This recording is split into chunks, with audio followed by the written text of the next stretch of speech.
This is a widescreen compilation of 4 of my short videos.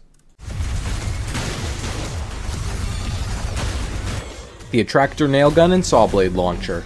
The Attractor Nailgun will fire silver nails dealing 0.205 damage at 25 nails per second, totaling 5.125 DPS. The Attractor Sawblade Launcher will fire silver saws that bounce on surfaces dealing 0.75 damage up to 3 times, fired every 0.23 seconds, or 4.34 saws per second. The Attractor Variant of both will fire the silver version of these projectiles, dealing slightly more damage and having an additional damage bonus to filth, strays, schisms, soldiers, and stalkers. Hitting these lesser and greater husks will also increase the damage of a saw by 50% each hit. Saw blades can be punched by the feedbacker to double their damage once, but this damage is removed if they start orbiting a magnet. The Attractor Nailgun can only fire 100 nails, and the Sawblade Launcher fires 10 saws before they need time to regain ammo. Nails will get stuck in enemies, pulling them to magnets and making them conduct electricity. The Altfire will place a magnet that pulls nails to them and causes saws to circle them. This includes the detached chainsaw.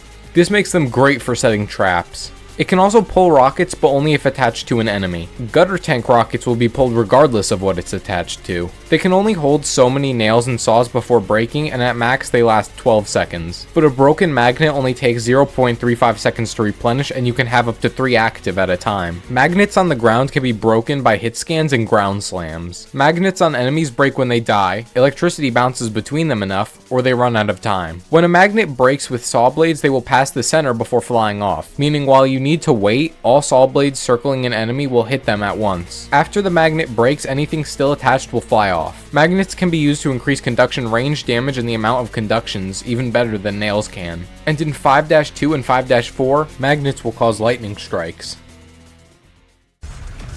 The Overheat Nailgun and Sawblade Launcher. The Overheat Nailgun will fire nails dealing 0.185 damage at 25 nails per second, totaling a 4.625 DPS at first, but after the gun heats up it will slow down to only about 12.5 nails per second.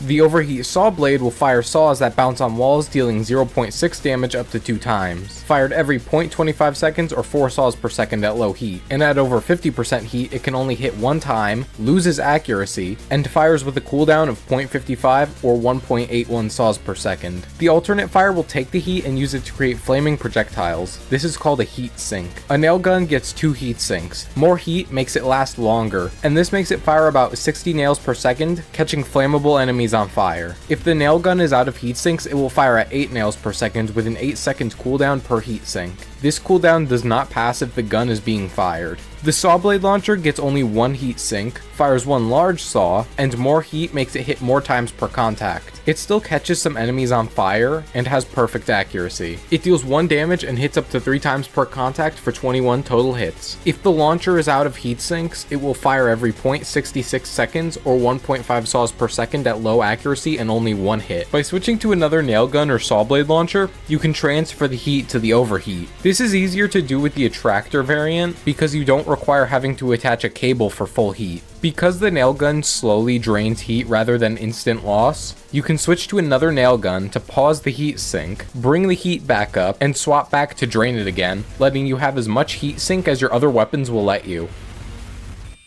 The Jumpstart Nailgun and Sawblade Launcher.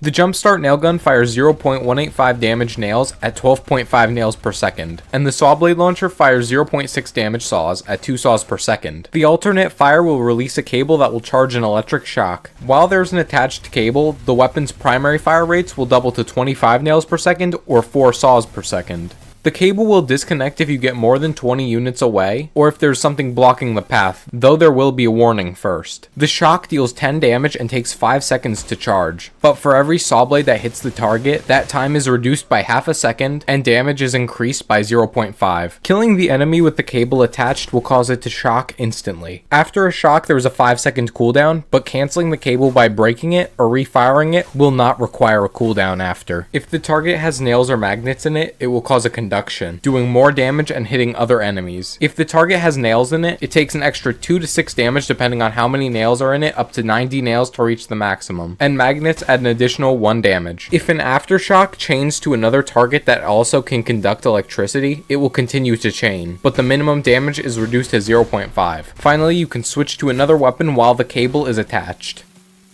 How to unlock the Sawblade Launcher. At the start of 4-4 you will find a door cracked open. Inside is a blue skull. Now the intended solution is to beat V2, get the whiplash and restart the level to grab it through the door. Once inside, shoot electricity at the water as hinted at in the 4-3 secret boss fight. But you can just shoot electricity at the stairs and it will still count.